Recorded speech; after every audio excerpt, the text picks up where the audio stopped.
Tonight, an update to one of our small town secrets investigations. The federal government is seizing a former Stoneham police officer's pension to pay back victims owed thousands of dollars. You might remember the disgraced detective's criminal case came in the wake of an NBC 10 investigation, which uncovered a 20-year pattern of evictions and unpaid debts.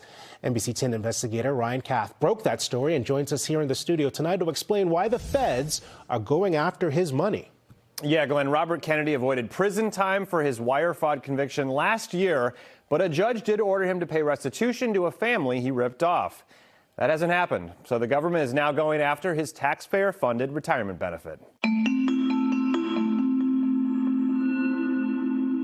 The NBC 10 investigators uncovered Detective Sergeant Robert Kennedy's history of evictions going back 2 decades. It was very disappointing to believe that, a police officer would do something like that. More recently, we found Kennedy and his girlfriend racked up more than $50,000 in unpaid rent at 2 different apartment complexes. During that time period, payroll records revealed Kennedy earned more than $500,000 as a Stoneham cop. Why aren't you paying your rent? In the wake of our investigation, Kennedy retired from the police department and was later arrested by the FBI and charged with wire fraud. How much rent has he paid? Well, big zero. He has not paid anything. The Fed's case focused on what happened to Peter Goldstein and his wife Artie, who rented to the detective after they said he provided a business card to build trust, then bounced 2 checks and used a family member's social security number to score a clean credit report. Court-appointed special process server. It took the couple 7 months to finally evict the police officer who'd been living at their property rent-free. He knew the system. He was very good. He's a maestro at what he did.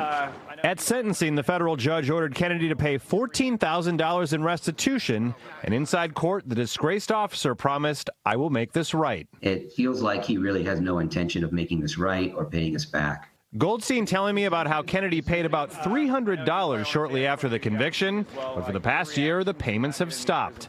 That deadbeat status prompting the feds to get a judge to approve seizing a portion of his pension until the restitution is paid. As hard as it's been to collect the money, Goldstein is still proud of the role he played to put this small-town secret out in the public eye. We are happy that we are able to bring it to a close to stop the behavior.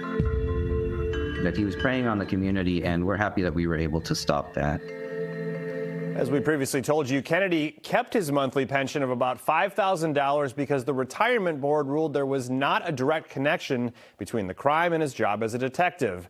Kennedy is currently decertified as a police officer in Massachusetts, meaning he can't work for any other law enforcement agency. Ryan Kath, NBC 10 investigator.